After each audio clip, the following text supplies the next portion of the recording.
I know Nunes gets criticised for the one-on-one situations, and I totally get it. He does frustrate me sometimes when I watch him. But you know what, Crossy? He scored big goals for them this season. I think I can remember the one at Brentford where he came off the bench and, scored. I think he does score big goals. The thing with Nunes, he scores crucial goals, but he needs to get a run of games where he's doing that regular, because he's playing in a Liverpool team that creates so much chances. Diaz as well on the left-hand side. I like him. I think he's a good player, but he needs to chip in with more goals.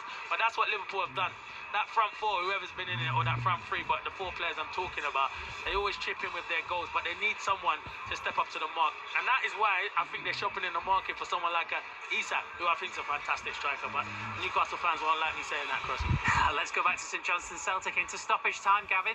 Yep, we're into the first of 5 minutes. St Johnstone still winning 1-0, and to be honest, they're looking good for this win. To be fair, if Celtic can conjure up something, it'll be out of nothing. They've not really had much in the way of chances, and should they win, St Johnstone will be the first time they've beaten Celtic here in Perth since the 15-16 season, 1-0. Thank you, Gavin. Let's get more into Fulham here, because Mo Salah hasn't quite looked himself, Jules, in the last few weeks. There can't be many more difficult assignments for anybody than Anthony Robinson. Yeah, absolutely. It's one of those matchups that we'll be looking at tonight, a bit like what we saw with who can stop Mo Salah. Basically, that's the question of the season, and so far not many people have been able to. So yeah, a bit of Nuno Mendes for PSG against them. We looked the other day, there's not many teams that stop Mo Salah doing either giving an assist or scoring a goal. So let's see if Anthony Robinson, who's been one of the best left back in the country this season, really, you look at who have been outstanding in that position, and I think he'll be probably right up there. So it's a big task, especially at a time now where Liverpool can feel the title is there. So I guess you want to clinch it as quickly as possible. But it's big, because I think there's a lot of clubs who are looking at Robinson for next season, including Liverpool. And yeah, maybe Kerkez is a better pick.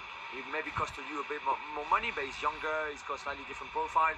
But there's a lot of clubs looking at Robinson right now. He's just thinking like, yeah, maybe he's one to be able to make the step up from Fulham to a bigger club, and today's a big test. So here's to jump in on that, Steve, to talk about as well his numbers going forwards. You mentioned that Salah's going to have a tough time trying to get the better of him, but in terms of what Robinson brings attack-wise, it's an exceptional season for him. He's got 10 assists in total in the Premier League this season. Actually, only Mo Salah with 17 has got more, which is quite an incredible statistic. They've all come from open play as well. No defenders ever had more in a single Premier League season, and he's equalled the most that was ever managed by a Fulham player in this division. Steve Malbranque also had 10 in 03-04, so it's not just what Jules was saying about putting the shackles on Mo Salah, but it's going to give Liverpool something to think about defensively as well.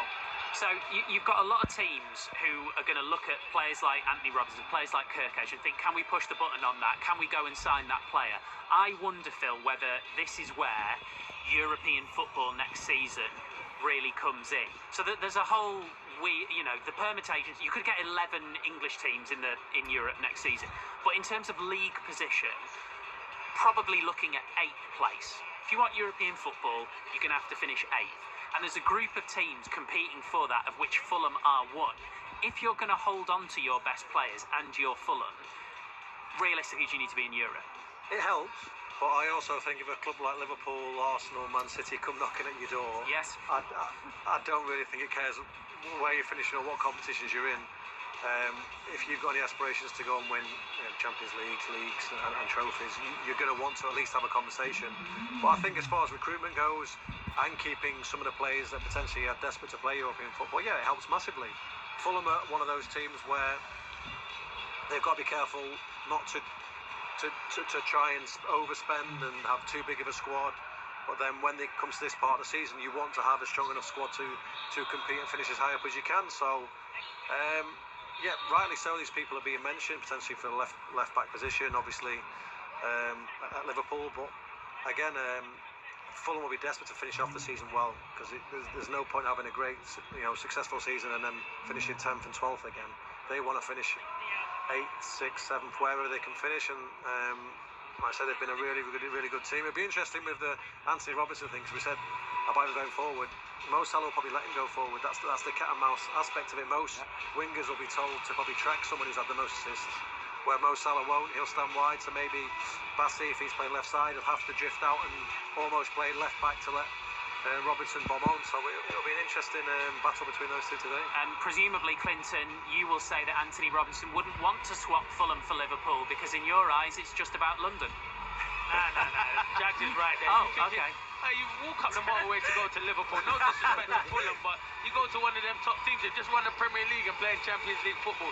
There's absolutely zero chance. If Liverpool come knocking, you go to Liverpool. Liverpool one of the biggest clubs in world football. But there's two good left backs, and I think him and Kirkes have been the outstanding left backs probably in the Premier League. And as Mark said there, his numbers are fantastic. Robinson, he's gone a bit quiet recently, but it's hard to keep that level for the whole season. But yeah, two really good left backs. But me personally, I'd probably have Kirkes just ahead of him. But I do like him. There's players